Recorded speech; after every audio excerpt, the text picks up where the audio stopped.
नमस्कार, कर्म सिद्धि समाचार में आपका स्वागत है। मैं जला हुआ राख नहीं अमरदीप हूँ, जो मिट गया वतन पर मैं वो शहीद हूँ।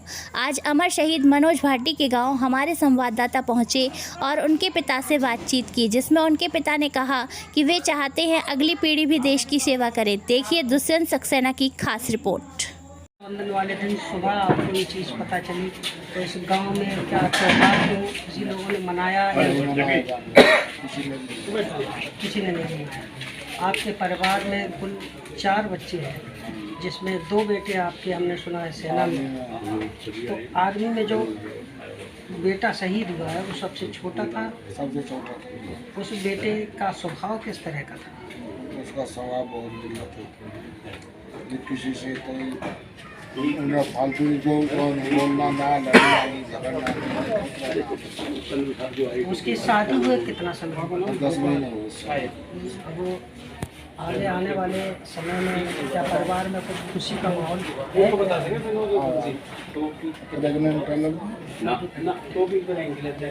अब आपके ऊपर एक बड़ा बेटा एक छोटा बेटा जो बीच में नहीं है, जो बीच में तो ठीक है, छोटा जो बेटा मनोज आज आपके बीच में है।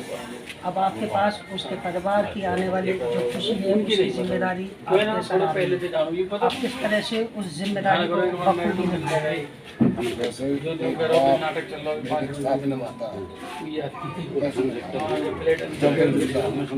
इस गाँव में कितने लोग सेना में? बहुत लोग 100 छोटा सा गाँव, छोटा सा गाँव 100-125 लोग सेना में। एक घर है, 3 है। एक एक घर से? एक ही घर से 2 तो मेरी थे। इस गांव में कुल लगभग कितनी आबादी है?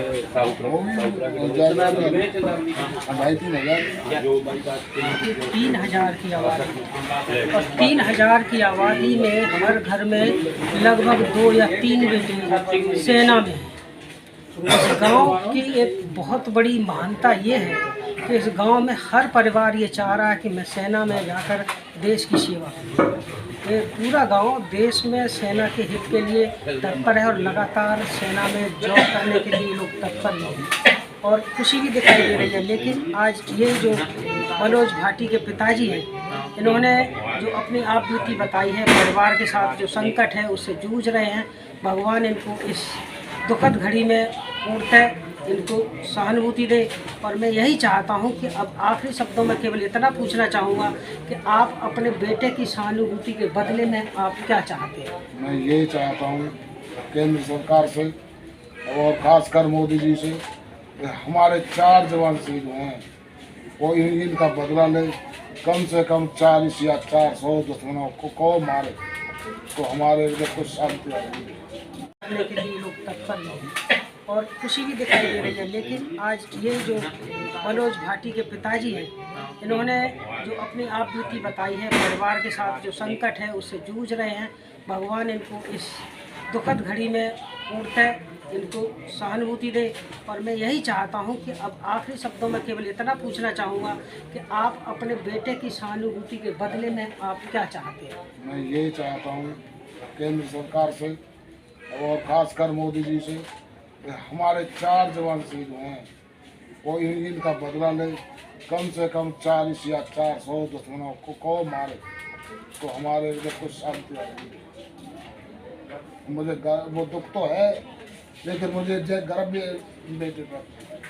वो एक शेर की भांति है, उसने मैं 2 दुश्मनों को ये दम मार लगाया और देश के लिए बलिदान दे। देखिए, बाप जिसकी छाती से पूछो, जिसने 18-20 साल माँ और बाप ने मिलकर इस बेटे को पाला हो, तो आज वही बाप शहादत के बाद भी ये कहने के लिए बेबस और मजबूर है कि मेरा बेटा गया तो गया, मगर उसके बदले 40 सर चाहिए। ये एक छोटी छाती वाला व्यक्ति इस बात का इस्तेमाल नहीं कर सकता।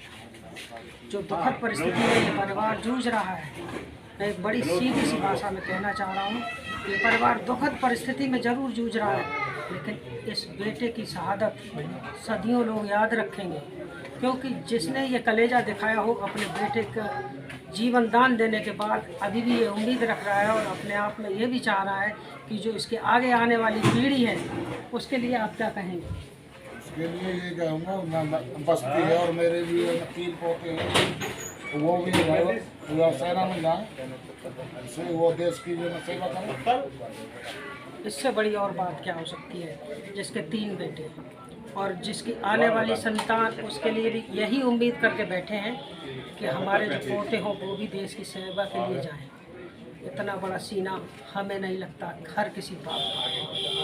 देश में ऐसी स्थितियों से जूझने वाले परिवारों को कर्मसिद्धि समाचार लगातार नमन करता है और ईश्वर से ये भावनीय श्रद्धांजलि देता है कि ऐसे परिवारों को हमेशा जीवन भर ईश्वर इनको श्रद्धा और शक्ति दे, ताकि ये अपने परिवार को हंसते खेलते देखना चाहते रहें। और आने वाले समय में हम यही उम्मीद करेंगे कि इनकी मनोकामना पूर्णतः हो और भगवान इसका पूरा सहयोग करे। कैमरामैन मनोज चौधरी के साथ दुष्यंत सक्सेना, कर्मसिद्धि समाचार, फरीदाबाद।